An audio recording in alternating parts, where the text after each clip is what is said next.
Andrea Yates. Andrea Yates had struggled with mental health problems all her life. As a teenager, she suffered from bulimia and suicidal ideations. And as an adult, she would be diagnosed with depression, delusional thinking, and schizophrenia. Still, she lived a relatively stable, simple, and devoutly religious life with her husband, Russell, and their family in the Houston suburb. But by 2001, Andrea Yates was convinced that she and her children were destined for hell. Andrea, her psychosis fueled by the biblical teachings of a family friend, came to believe the only way to save her children and prevent Satan from returning to Earth was by killing them and being executed for the crime. On the morning of June 20th, 2001, Andrea Yates drowned her 5 children in the family's bathtub. Then, she called 911 and waited for the police to arrive. Then she called her husband and told him to come home. After police arrested Andrea Yates, she told psychiatrist Dr. Philip Resnick that her children would not grow up to be righteous. She believed killing them before they turned sinful had saved them from hell, and that only her execution for killing them would defeat Satan on earth. Megan Huntsman. Darren West began cleaning out the garage at the home he once shared with his wife, Megan Huntsman. Nothing could have prepared him for what he would uncover. Inside a small white box wrapped in plastic was the tiny decaying body of an infant. West immediately called the police. They searched the home and found 6 more dead infants, all in boxes stashed away in the garage.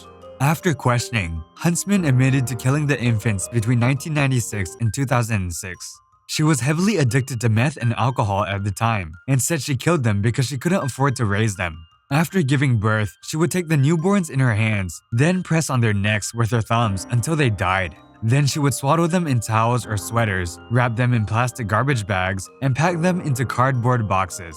She pled guilty to 6 counts of first-degree murder. She was sentenced to 6 terms of 5 years to life, 3 to be served consecutively, and 3 to be served concurrently. Michelle Kehoe.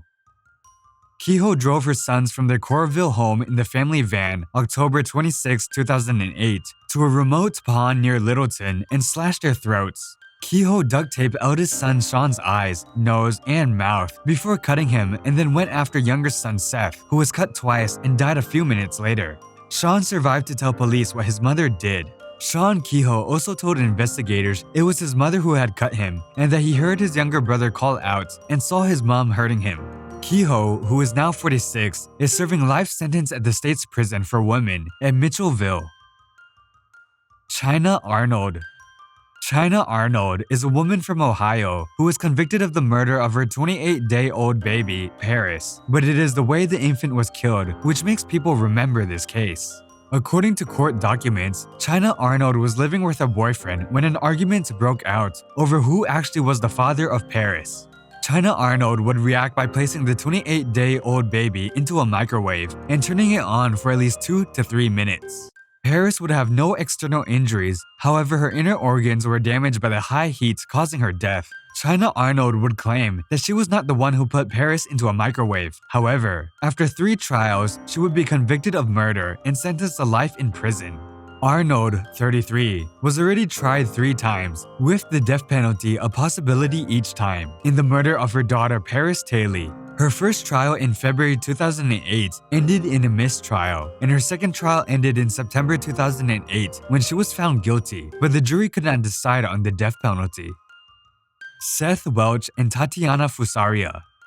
Tatiana Fusaria and her ex-husband Seth Welch were both convicted on charges of child abuse and murder in the death of their 10-month-old daughter, Mary. Mary's death was the result of malnutrition and dehydration. Prosecutors alleged that the infant hadn't been fed in days, having gained only a single pound in the 10 months since her birth. During her criminal trial, Fusari testified that she was the victim of abuse at the hands of her husband for years, telling jurors that Welch had held a gun to her head and raped her. Welch called 911 on August 2, 2018, and reported that he found Mary dead in her crib.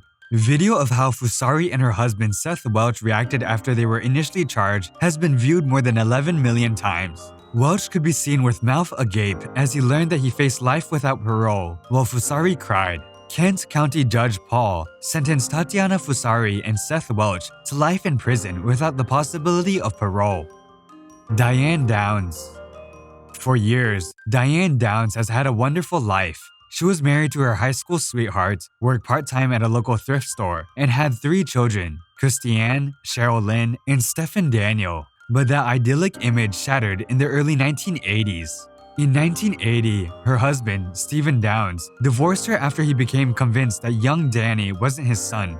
Downs tried to become a surrogate, but failed when the psychiatric test indicated signs of psychosis. She found brief solace in a new lover until he left her because of her children. So Downs decided to murder them so she could be with him. On May 19, 1983, Diane Downs pulled over to the side of a rural road in Springfield, Oregon, and shot them multiple times with a .22 caliber pistol. She then fired a round into her own arm before driving to the hospital to claim that a bushy-haired stranger had assaulted her family before a terrifying carjacking. The witness who saw her drive slowly after the shooting only furthered suspicions. She was arrested on February 28, 1984. Diane Downs was convicted and sentenced to life in prison. Darlie Lynn Routier. In the early morning hours of June 6, 1996, 911 dispatchers in Rowlett, Texas, received a panic call from 26-year-old Darlie Routier. She claimed that an intruder had broken into her home and stabbed her 2 sons, Devin and Damon, as well as herself. Her other child, an infant named Drake, was upstairs asleep with her husband, Darren, and both were unharmed. When police arrived, they found Devin already dead. Damon died on the ambulance ride to the hospital. Darlie Routier herself had suffered bruises and cuts to her throat and right arm and was briefly hospitalized. She described the attacker as a white male about 6 feet tall. Police found a window screen in the garage had been cut, suggesting an entryway for the attacker to gain access to the home. However, holes soon began to appear in Routier's intruder story. Not long after, infamous footage surfaced that showed her laughing and spraying silly string around her son's grave. It wasn't long before many began to wonder whether Darlie Routier had in fact killed her sons herself. Forensic analysis showed evidence that was inconsistent with what Darlie Routier had told the police, and suspicion began to form around her. For starters, the murder weapon was a knife that had come from Routier's own kitchen, which raised suspicion that there had really been an intruder. Secondly, a motive for the break-in was unclear, but it seemed unlikely that it was robbery, as there had been many valuables lying out in plain sight that had not been taken. Routier was arrested and charged with premeditated murder. Darlie Routier was found guilty of the first-degree murder of Damon on February 4, 1997, and sent to death row. That was it for today's video. If you want to see more videos like this, subscribe to our channel and hit the like button.